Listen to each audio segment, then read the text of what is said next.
Gusti ingkang Maha Suci. Kami dari situs Dalam Pojok mengucapkan Selamat Hari Raya Idul Fitri dan Hari Kartini. Mohon maaf lahir dan batin. Lenok kene aja lali karo basane, aja lali karo budayane, aja lali carane manembah marang Gustine. Manunggaling kawula Gustine iki ya apa? Nah iku ana aturan-aturan sing wis diduweni karo leluhure dhewe sing cacahe akeh. Ana Sinuwun Sultan Agung, ana Pangeran Sambernyawa, ana Amangkurat IV, ana Sunan Giri lan sakiturute. Assalamualaikum warahmatullahi wabarakatuh. Salam Salam berkat rahmat Allah yang Maha Kuasa. Salam. Saya sebagai Ketua Umum Situs Bung Karno Dalam Pojok Kediri, yang pertama mengucapkan selamat Hari Raya Idul Fitri. Mohon maaf lahir batin. Sebagai Ketua Umum di Situs Dalam Pojok Kediri, di tahun ini pertemuan kita sedikit berbeda karena semua keluarga akan memakai adat Jawa, yang mana kita berusaha untuk mempertahankan jati diri bangsa. Jati diri bangsa juga termasuk pelestarian pakaian adat dan juga hal-hal lain yang masih harus dilestarikan. Selain baju adat, mungkin juga tata krama yang menjadi jati diri bangsa Indonesia harus kita pertahankan. Dan saya sangat setuju kalau memang nantinya ketika kita datang ke sini itu nanti diharuskan untuk memakai pakaian Jawa, mungkin harus pakai blangkon, pakai baju batik, atau mungkin sorjan juga nanti akan disiapkan oleh situs ini. Jadi semua tamu yang akan masuk ke sini nanti akan diwajibkan untuk pakai baju adat Jawa.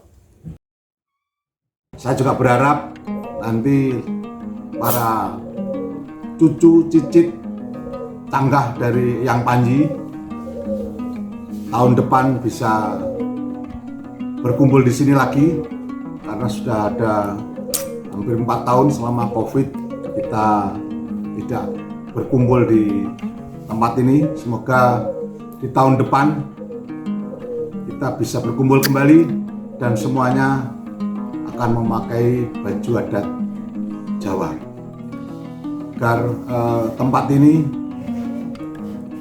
tetap menjadi sakral dan juga tetap menjadi tempat penggodokan kader-kader bangsa yang cinta tanah air untuk melanjutkan perjuangan, melanjutkan keinginan para pendiri bangsa, yaitu supaya Indonesia tidak hanya menjadi Indonesia saja, tapi menjadi Indonesia Raya yang bisa disegani oleh dunia. Ya, karena disinilah di Pulau Wentah, Bung Karno kecil yang akhirnya bisa menjadi bapak bangsa dan disegani oleh dunia luar ketika itu. Kami masih berharap nantinya masih ada lagi cucu cicit canggah dari Yang Panji yang bisa meneruskan cita-cita beliau. Saya kira itu dari saya. Jadi kenapa sih kok kita awali di tahun ini, di bulan ini? Karena dalam bulan ini bertepatan dalam Hari Kartini. Hari Kartini adalah sosok perempuan yang berjuang untuk membebaskan bangsa kita dari penjajah. Maka spirit itu kita ambil dari spiritnya Raden Ajeng Kartini untuk mengawali sebuah gerakan moral, gerakan cinta, gerakan kesadaran, gerakan rasa untuk Indonesia. Itu menurut kami sangat penting ya.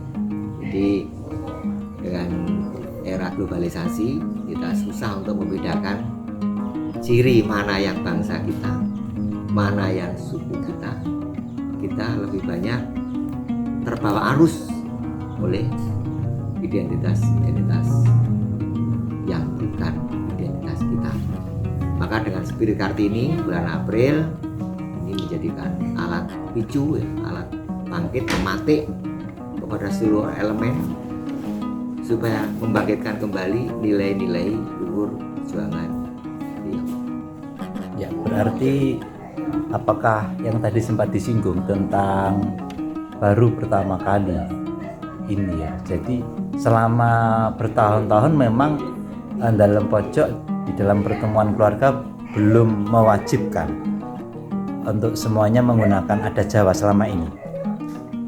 Ya, dulu sudah ada, cuman per tahun ini karena bertepatan Hari Kartini ini kita jadikan alat picu pematik, akhirnya kita tetapkan sebagai sebuah ketentuan. Jadi kita legalkan, dulu kan belum menjadi sebuah aturan, belum menjadi sebuah tatanan.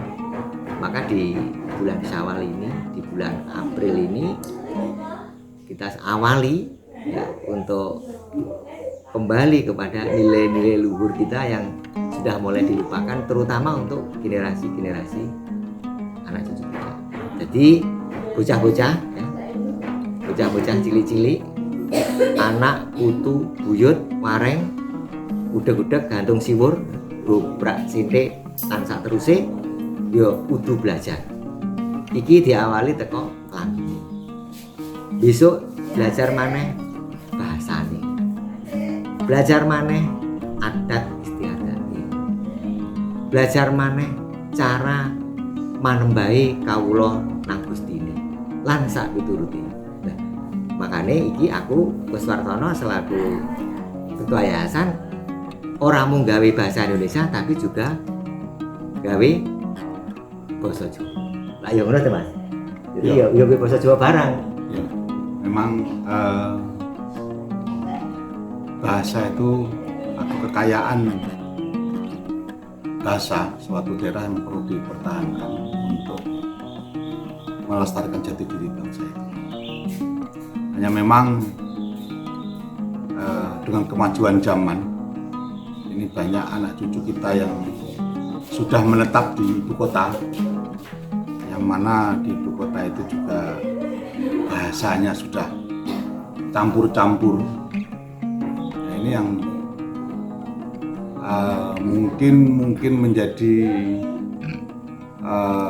PR kita untuk malah penyemangat cucu yang merasa, oh ya saya itu lahir di Jakarta, saya mungkin lahir di kota besar yang lain, mungkin di Medan atau mungkin di kota Palembang yang di sana tidak memakai bahasa Jawa, dan akhirnya pulang ke Jawa pun tidak bisa bahasa Jawa pasti ada.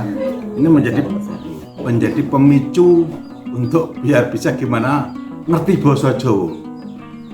Aku dhewe iki ya lahir nang kene, gede nang kene, tapi begitu suwe orang gawe basa Jawa ya rada angel untuk Jawa sing halus. Tapi yang Jawa kasar ya isi lancar. Ning yang halus kadang-kadang ya keliru barang. Mau basa Jawa ki angel, ana basa Jawa kangge sak ngisore dhewe iki piye, nek padha-padha ki piye, nek sak dhuwure ki piye. Basa Jawa siji mangan wae. Nek angge sak ngisore maem. Nek sak padha-padha ya mangan. Sak dhuwure dahar. Satu-satu basa. Nah iki nek bocah wis gedhe sing lahir lan gedhe wis nang Jakarta. engko bingung. Nanggone mbae, ayo mangan lho wis salah toh. Tapi yo kangge pemicu ben lucu. Akhirnya kene iso rame malah. Ya saya setuju banget. Untuk bahasa juga diusahakan untuk tetap basa Jawa digawe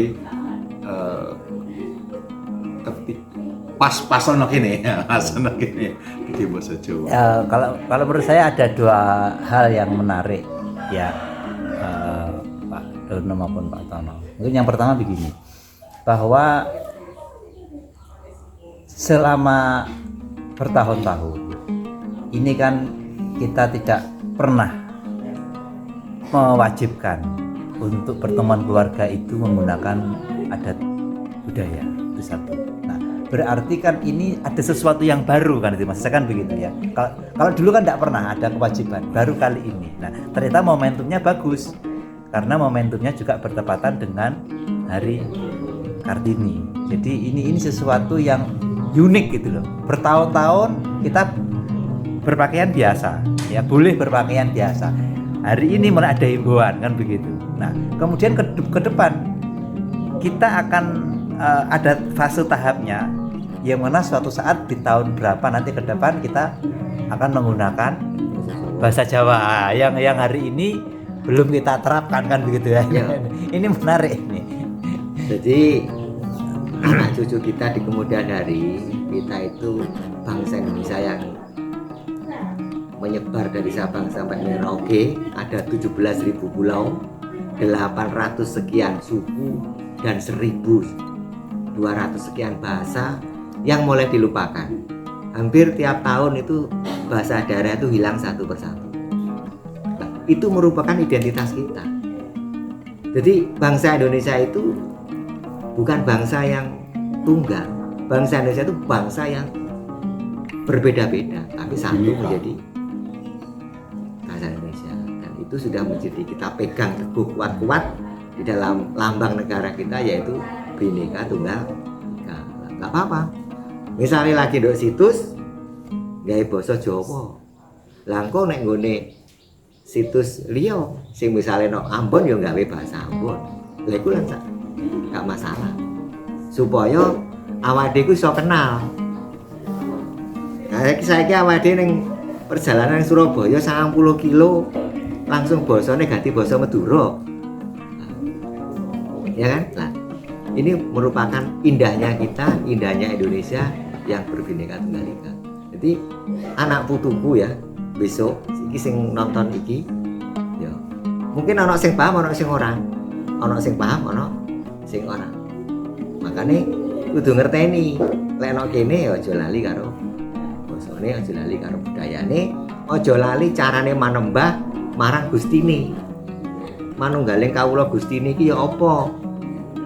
Lah iku ana aturan-aturan sing wis diduweni karo leluhure dhewe sing cacahe akeh. Ana Sinuwun Sultan Agung, ana Pangeran Sambernyawa, ana Amangkurat IV, ana Sunan Giri lan sak piturute sing kudu dingerteni.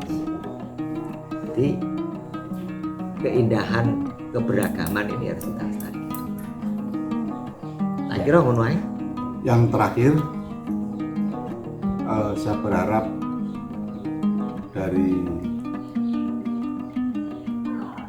cucu, mulai cucu, kalau yang pancing dari cucu, cicit, cucu, canggah, cucu buyut, canggah, wareng, udek wis tak kira teko kono. Saya berharap untuk semua kita berusaha untuk bisa melestarikan tempat ini, berusaha untuk sebisa mungkin melestarikan tempat ini karena tempatnya tempat yang bersejarah, tempat di mana dulu Yang Panji mendidik putra-putranya dan mendidik anak angkatnya Yang Mo, cucu angkatnya Bung Karno bisa menjadi orang besar dan orang yang cinta kepada bangsa dan negaranya. Semoga cita-cita beliau itu masih terus ke bawah sampai ke buyut, cicit, canggah, wareng, masih ada yang meneruskan. Matur suwun.